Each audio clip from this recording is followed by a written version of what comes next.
would still be the same Goni Republic or maybe Niger Delta. Today is May 12th, May 13th. We decided, okay, we're going to have that breakup and all that. Is it going to change the fact that Okori would be in Kaduna doing his business? No. Is it going to change the fact that Ademola would be in Aba selling some parts? No. Another. But I am thinking that we would need to first sit down on a round table. And if restructuring is just the way people tell themselves to pause, I'm beginning to think that way, because I think we need to just have a pause, because we are just going. And every single 2023 is somewhere around the corner. Yeah. And I'm asking Nigerians, please flashback. If you were enlightened us at 1999, if you had some, maybe you were grown up enough to think, just flashback. The same mathematics of 2003, the same mathematics of 2007, the same way we saw two years close to Jonathan's election, we started seeing different people decamping, people rushing from pillar to post, politicians hitting each other, becoming enemies, people killing themselves on the streets because of two politicians. We're seeing the same script play out again, and 2023 will just come around. It means somehow, unconsciously, we are revolving in circles. Nothing is really changing. But we'll just take a short break, and we'll come back. We will continue the conversation and get to look at the role the marginalized people are playing to remain marginalized. We can't keep pointing fingers. We need to begin to point the fingers back at ourselves and see how we can rise above the quagmire that we now find ourselves in the name of nationhood. Stay with us. Vivian Douglas will return shortly. Today's news in 60. Minister of Women Affairs, Pauline Talon, has described the education of the girl child as a top priority for her ministry, just as she called for support for girls to enroll, stay in school and complete their education. The National President, Nigerian Union of Teachers, NUT, Nasiru Idris, has expressed concern over the increasing kidnapping of school children, saying pragmatic measures are needed to secure schools, particularly in the northern parts of the country. Following reports of the students' abduction across the country, Ajayi Crowther University, Oyo, has warned its students against leaving the campus, saying that there is no unauthorized movement outside the university at this time. On the foreign scene, private schools in Britain have had their most difficult period since World War II, with the number of privately educated children falling for the first time in a decade. A new survey has revealed the annual survey for 2021 by the Independent Schools Council, ISC, a non-profit lobby group that represents more than 1,300 schools in Britain's independent education sector. The annual survey for 2021 by the Independent Schools Council, a non-profit lobby group that represents more than 1,300 schools in Britain's independent education sector, a decrease in borders from overseas is partly to blame. Today's news in 60.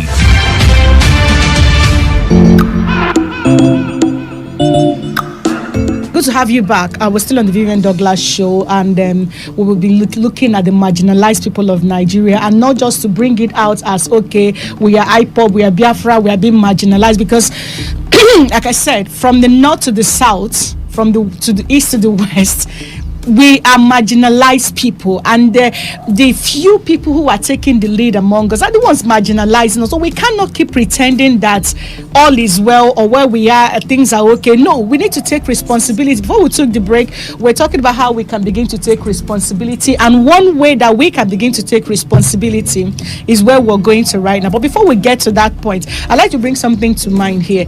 Every time, wisdom, where we're talking, I mentioned this earlier, and I said, we leave our primary responsibility, which is holding our immediate leadership responsible for what is going on in our immediate environment.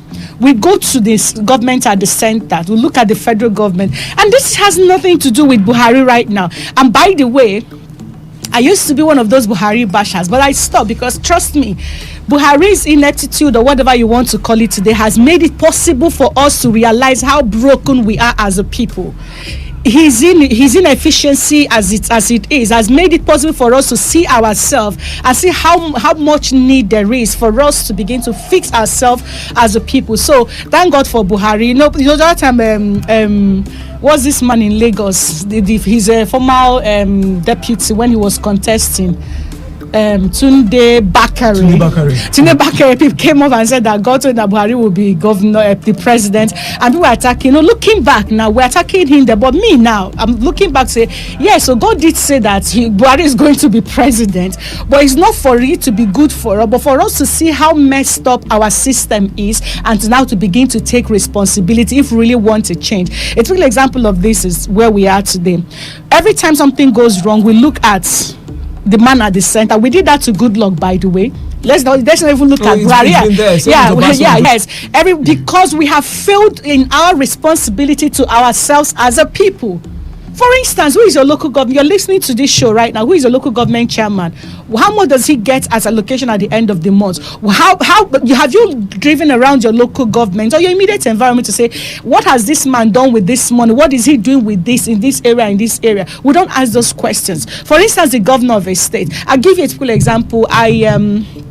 Don't mind me today, I'm giving a lot of opinion on this show, but we really need to get this out so we can begin to have the right conversation. So my secondary school was in Imo State. It was a boarding house in Obo, St. Margaret's Convent, Obo. So whenever we come back home, my midterms are spent in my village in Omahia, because it's just 1 week, so we don't go to Warri to stay with my dad. So every time you pass, growing up, Umahia was one of those fine small cities, Umahia town, where you want to go and you see things. There was the Golden Guinea Reels. The way you're driving from town to Bakala, my village, then you will see these beautiful things. They were inspiring. Go back there right now. Nothing is going on. Aba, for instance, is supposed to be one of the biggest economic nerves of the southeast. What is going on? What does it take to build a rara market? Even if it means to take loan from the banks or something. So, but every time if you go to Abia State corners of those who are saying what is wrong with Nigeria, everybody is looking at Buhari.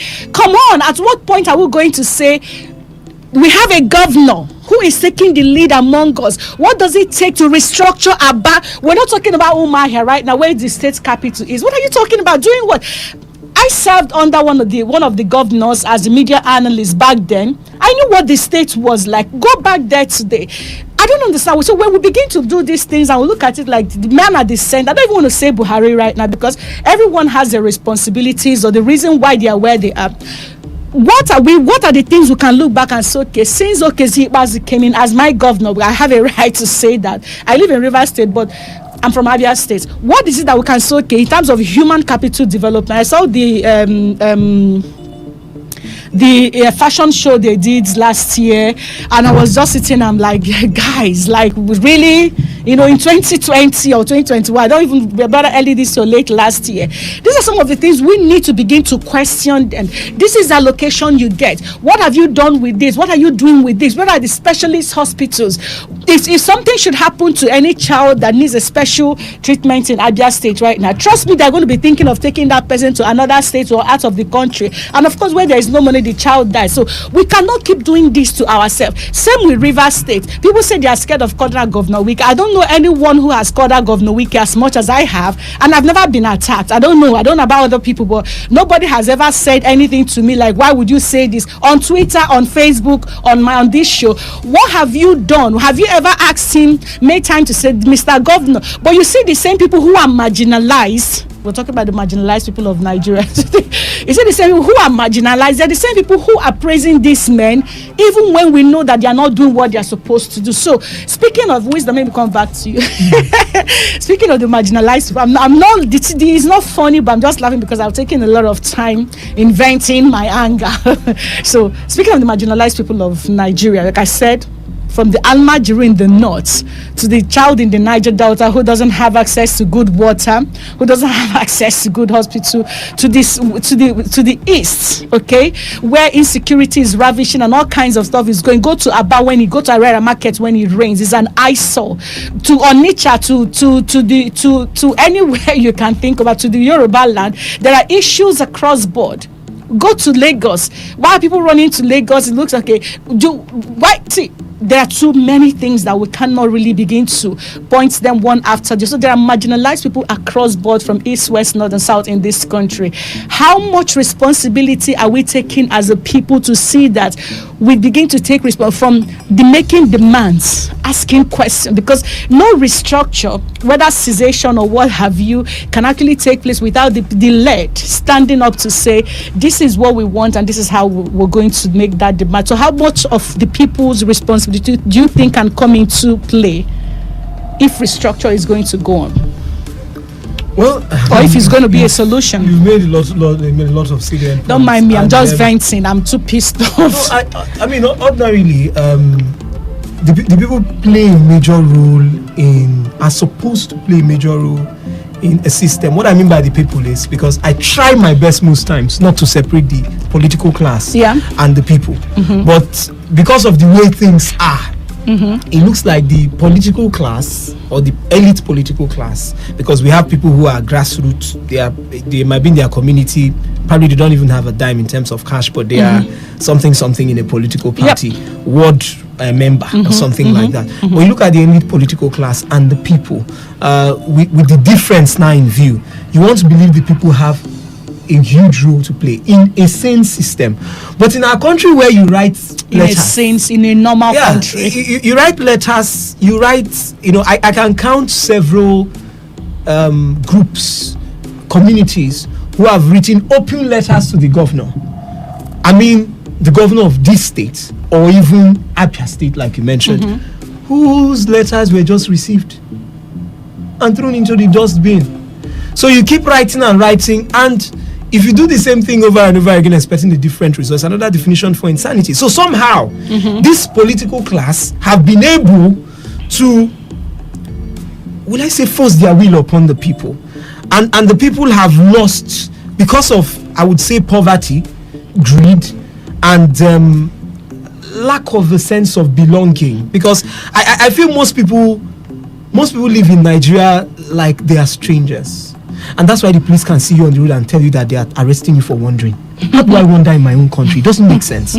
But because of some of these things, if you talk too much, that your politician will not give you 20,000 naira.